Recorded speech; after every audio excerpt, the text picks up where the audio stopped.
Welcome to the Runway, where we cover current events in crypto, Web3, and tech. Today's Runway covers ENS and Unstoppable Domain's legal tussle, WisdomTree's amended ETF filing, CoinShares' potential acquisition of Valkyrie's ETF unit, Sam Altman's departure from OpenAI, and the evolving landscape of AI and human jobs, potential AI challenges, and AI breakthroughs like GraphCast, weather forecast. It's Friday, November 17th. Let's take off.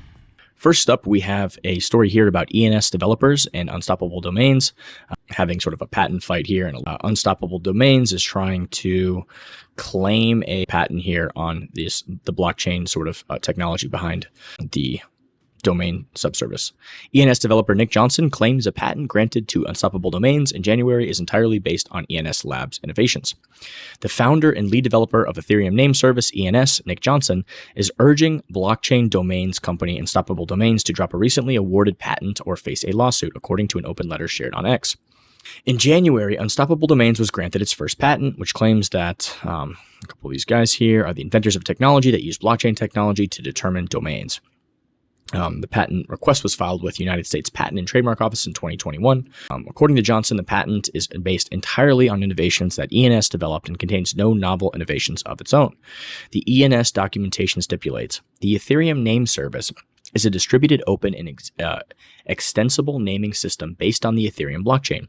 ENS's job is to map human-readable names like alice.eth to machine-readable identifiers such as Ethereum addresses, other cryptocurrency addresses, content hashes, and metadata.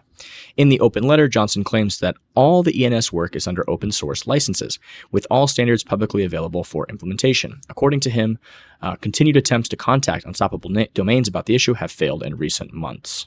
Here he says, we are thus requesting that Unstoppable Domains put legal weight behind its PR commitment with an unconditional and irrevocable patent pledge. I think your proposed solution doesn't take into account the fact that we want there to be multiple naming systems, not just ENS, and the only way to ensure that future is to have a place where everyone, not just Unstoppable Domains and ENS, collaborate. So here, I guess they, Unstoppable Domain sort of said to the ENS team, hey, join our Web3 domain alliance, sort of kind of like a gatekeeping setup here. And if we move over here to Twitter, we can kind of see the open letter. You can actually see Nick's open letter to Unstoppable Domains. And I think the key thoughts here is that all of our work is licensed under open source licenses, and all our standards are publicly available for anyone to implement. As a result of our commitment to these values, we have not pursued patents on our own work. By contrast, Unstoppable Domains has begun doing so, despite stating it supports open innovation. After continued efforts to make headway in communication with UD have failed, we are publishing this open letter to Unstoppable Domains to emphasize the importance of permissionless innovation and open standards in the Web3 ecosystem. So I think what Unstoppable Domains here is doing is sort of antithetical to what crypto and Web3 is all about. They're trying to patent protect this open source concept of these domain names and the technology behind the domain names, which obviously ENS really led the way on.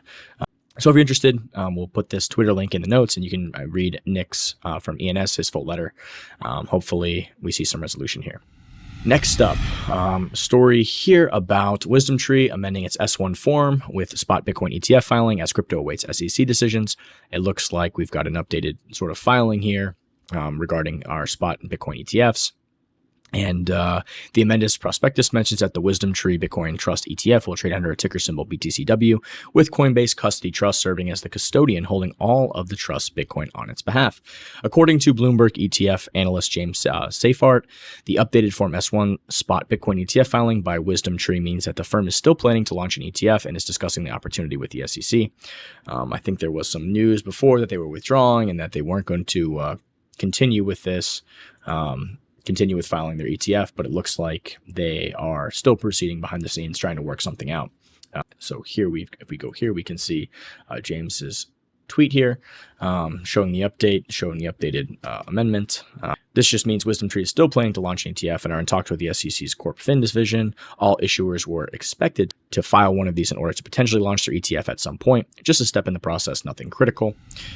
Next up, we've got CoinShares. European digital assets manager CoinShares secured the exclusive option to acquire Valkyrie funds, the exchange-traded fund ETF unit of its United States competitor, Valkyrie Investments, which includes the Valkyrie Bitcoin fund awaiting U.S. approval. CoinShares said on November 17th that the move helps it expand to the US, which could soon become the epicenter for ETF offerings.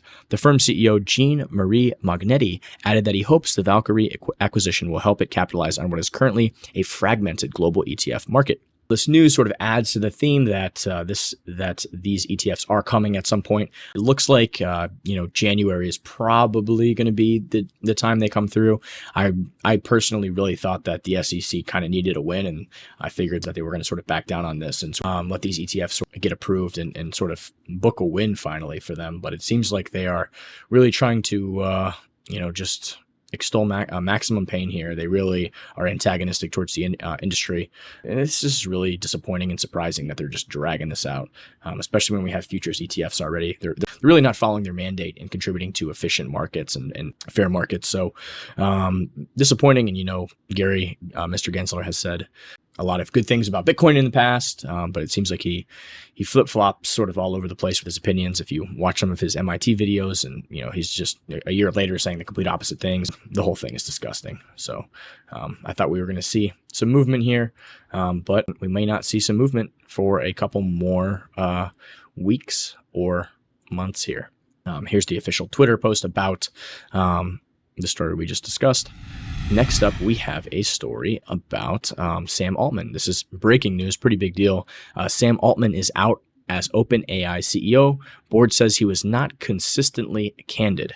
So it might be fair to say that the CEO of OpenAI wasn't very open, which is a sort of a theme for OpenAI. Since the founding of the company, they have become closed AI. A memo from the company published Friday confirms Sam Altman will be replaced by CTO Mira Murati. Sam Altman, the CEO of ChatGPT maker OpenAI, was fired from the $29 billion startup he co-founded on Friday afternoon, a stunning shakeup in which the company claimed Altman was not consistently candid with the board.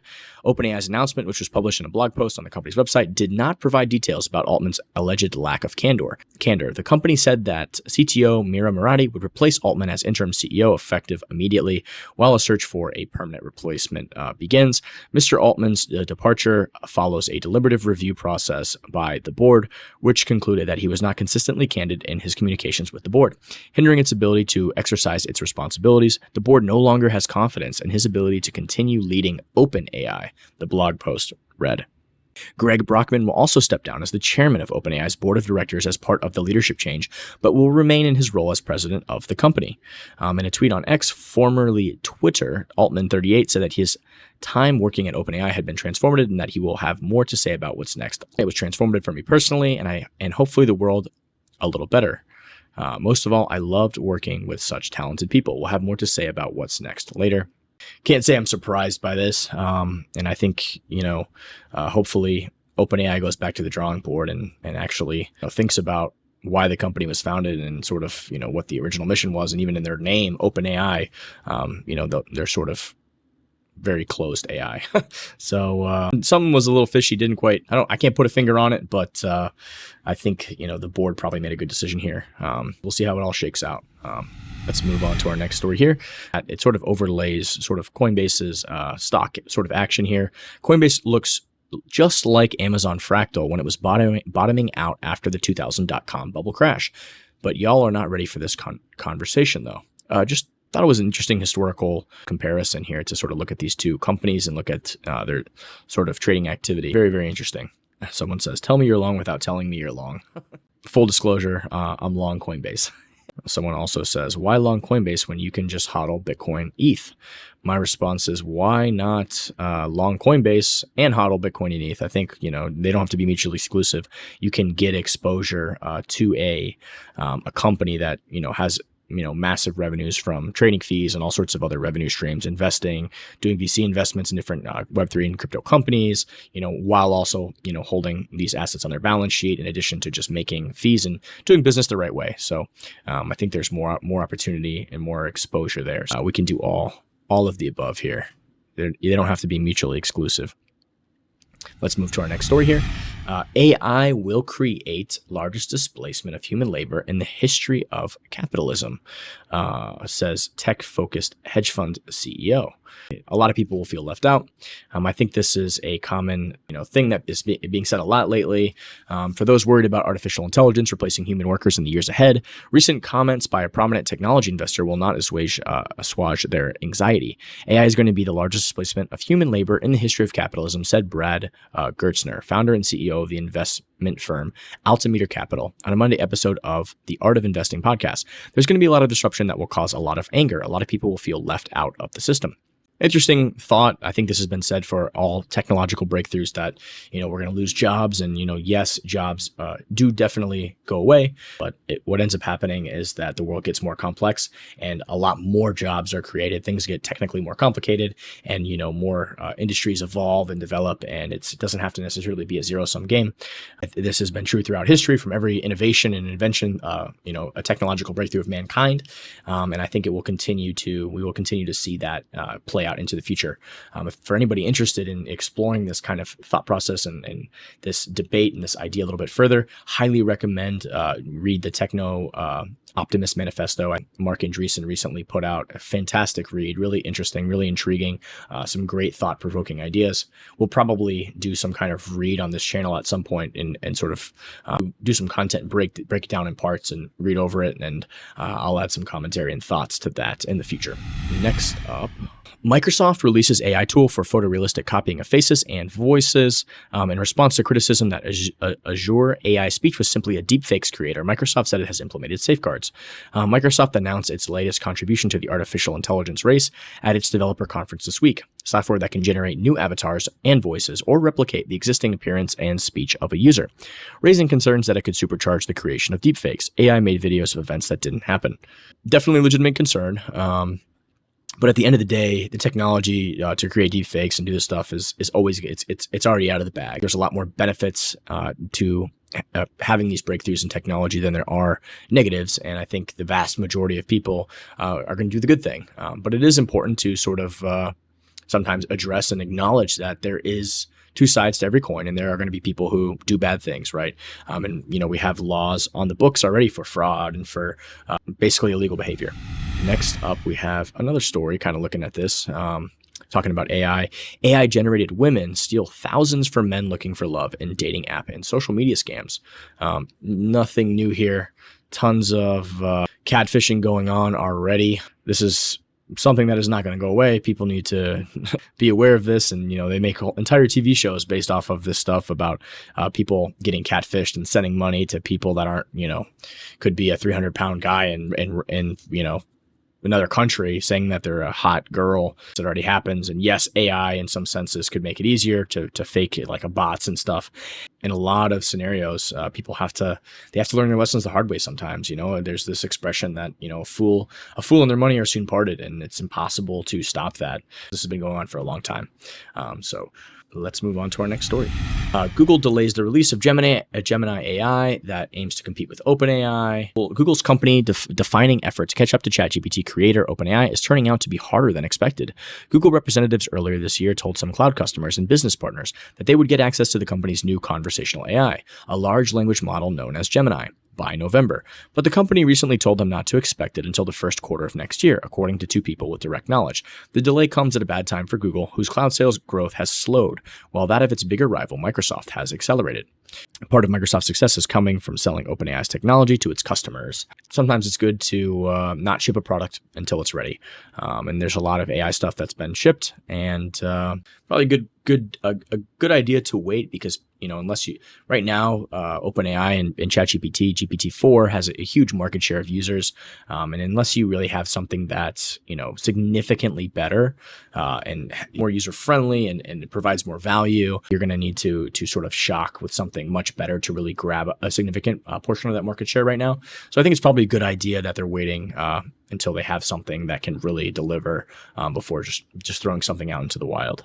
And finally today, for our final story, something I thought was really cool, GraphCast, and this is an example of just the tip of the iceberg of the value that AI can provide, and some of the models that can be created. This model didn't even use tons of inputs, and it's already outperforming the state of the art sort of weather systems. So GraphCast, an AI model for faster and more accurate global weather forecasting, our state-of-the-art model delivers 10-day weather predictions at unprecedented accuracy in under a minute.